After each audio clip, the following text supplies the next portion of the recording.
Then Moses and the Israelites sang the song to the Eternal. They said, I will sing to the Eternal, for God has triumphed gloriously, horse and driver hurled into the sea. Then Miriam the prophet, Aaron's sister, picked up a hand drum, and all the women went out after her in dance with hand drums. And Miriam chanted for them, sing to the Eternal, for God has triumphed gloriously, horse and driver hurled into the sea. That is the Song of the Sea that we heard Naomi chant so beautifully a few moments ago. It's Shirat Hayam, the moment of celebration when the Israelites defeat the Egyptians and cross the Red Sea into freedom. In moments of exultation and joy, why is it that we instinctively turn to music? Think about a bar mitzvah party. What would it be without music and dancing? How different would our worship be without any music? This morning, I want to dive into the reasons why prayer and music are so intrinsically linked and consider how music can help us connect with our spirituality. One helpful framework that was created by one of my teachers, Cantor Benji Ellen Schiller, is called the 5 M's. Rather than focus on musical genres or specific compositions, these are 5 moods that prayer can instill within us, focusing on the experience of prayer. So here are the 5 M's: majesty, meditative, meeting, momentum, and memory. We begin with majesty, sacred music that we often associate with the high holidays, for example. But it also makes an appearance in our weekly Torah service that we just did. Think of Etz Chaim Hi, or something like that. Music of majesty expresses the awe and power of the text. Can you think of any prayers that make you feel a sense of majesty? How about the Unetane Tokef prayer that we sing at Rosh Hashanah and Yom Kippur? Unetane Tokef Kedushat Hayom, right? If you grew up Reform, this might be the mood of a lot of the services that you grew up with. Classical Reform worship, as it's called, often featured organ, choir, and music that had that intensity of majesty. Our next M is for meditative music. These are the prayers that turn us inwards for self-reflection, that connect us to the still small voice within. We are invited into meditative prayer during the silent Amidah, with our Yihiyu L'Ratzon prayer, Yihiyu L'Ratzon Imrefi, Imrefi, and with certain nigunim, wordless melodies, perhaps like the one we heard earlier today. Meditative music might not be everyone's cup of tea, but it is an effective way for us to think about what brought us into the space. And it's a time that can connect us to the divinity within our innermost selves. Third M, the music of meeting. This is one of the most popular moods, as it offers communal connection and strength in numbers. In the music of meeting, you feel invited to join in with the cantor. That's me. Our congregation comes together through melodies that are catchy and simple enough that people feel comfortable singing them. As your prayer leader, I can hear and I can feel it when you all feel comfortable joining in. We love that. We have, for example, Mi Sheberach, you know it? No? Okay. The ever popular, please sing it with me. Ose Shalom Bimrav. See, you all sing it immediately. That's wonderful. Or even our Hakafa music. Al Shlosha Devarim, right? Mm-hmm. You get it, you get it. For many people, the music of meeting is one of the main draws of Shabbat services, offering a level of communal singing that you rarely find in everyday life. Our sisterhood choir would probably agree that singing in community can be an extremely powerful and healing experience. Any sisterhood choir people here? Okay. Well, they would agree. Yeah, there you are, Jenny. Right? On to our fourth M, momentum, or moving along. This is the music that transitions us from one prayer to the next, or one section of the service to the next. Music speaks to the purpose of any particular prayer, and some prayers call for more simple, chant-like tunes, which is when we usually use what we call nusach, the traditional modal chant that was created for this very purpose. Can you think of an example? Okay, you said pretty much any of the Kadishes, specifically the ones that we sing, like our Chatzi Kaddish, for example. That's our prayer of transition between different sections of the service. And the nusach, the chant that we use for it, achieves that momentum. Yitkada v'yitkada shemiraba, that kind of thing. It's music that doesn't have a lot of flourish. It isn't very catchy, but it gets us from point A to point B.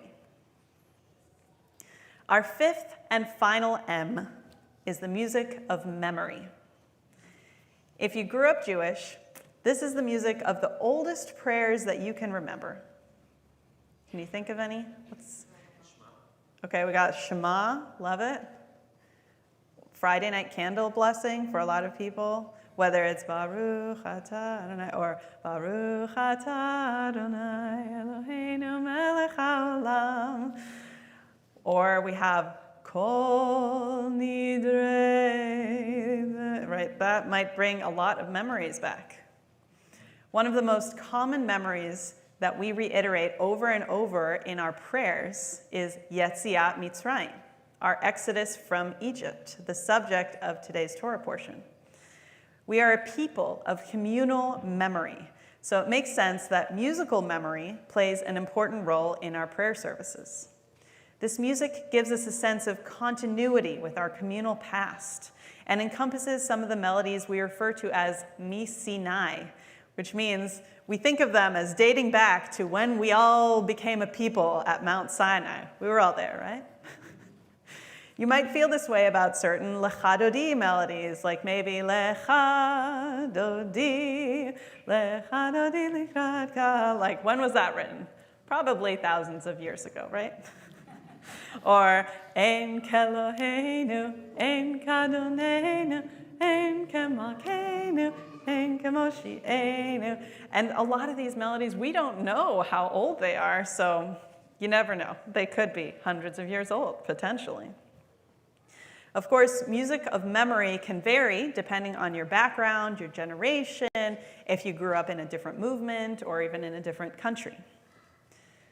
So, to recap, the 5 M's are majesty, meditative, meeting, momentum, and memory.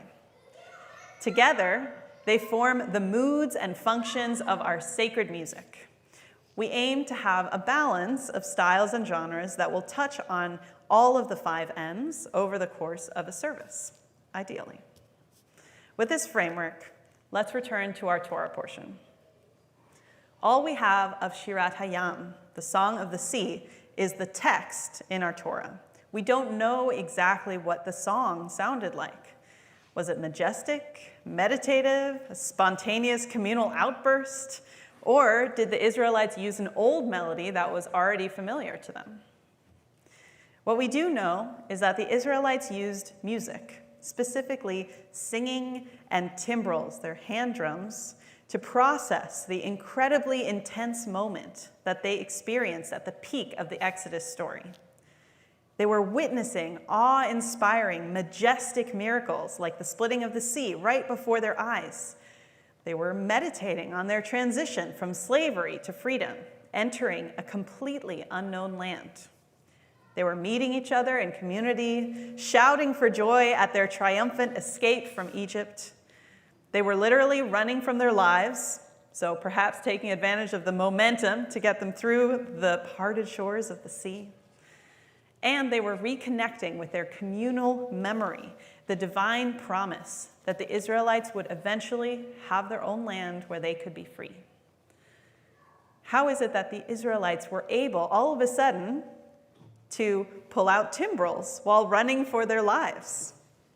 The rabbis asked this. There's a midrash that explains that the women had packed their drums, their timbrels, ahead of time, knowing that there would be a time when they would need them. It was that Exodus moment as they were crossing the sea that called not just for any music, but specifically for song with their drums. This is the power of music. It can lift us up, connect us with ourselves, connect us with each other, and get us through even the most challenging of experiences. These last few months for us have been really hard, and they have hit us all in different ways. Music may not be able to fix everything wrong in the world, maybe, but the music that we use to pray can help us process our own emotions. They can ground us in the here and now and remind us of our common humanity. It can help us find hope and envision a better future.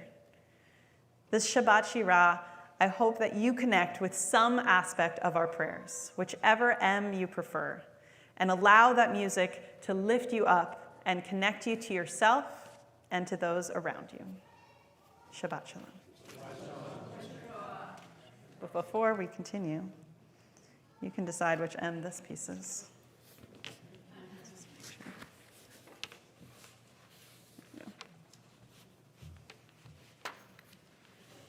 It is Shabbat Shira after all, so let's sing.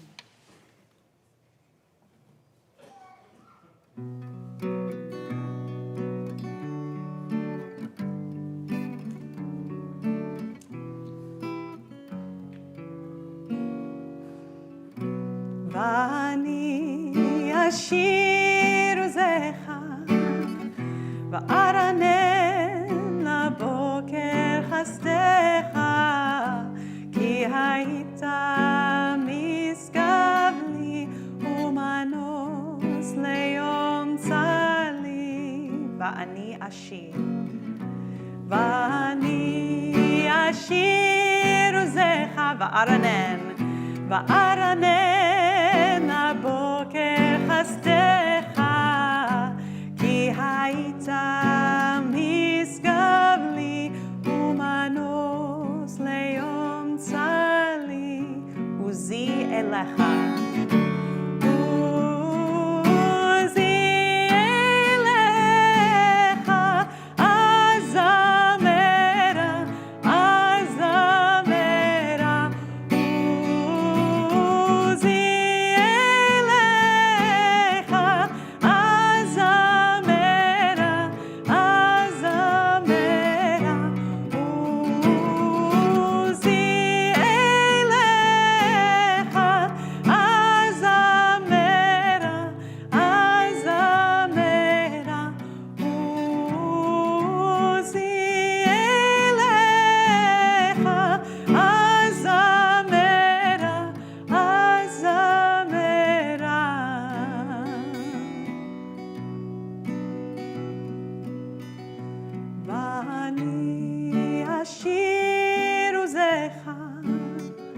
וארנן לבוקר חסדך כי היית משגב לי ומנוס ליום צלי.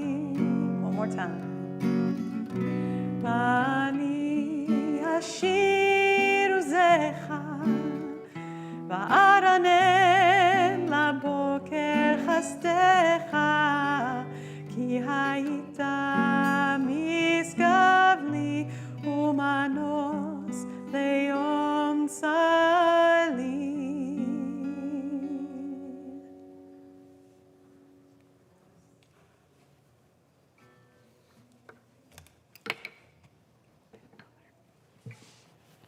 So don't go anywhere yet, Cantor.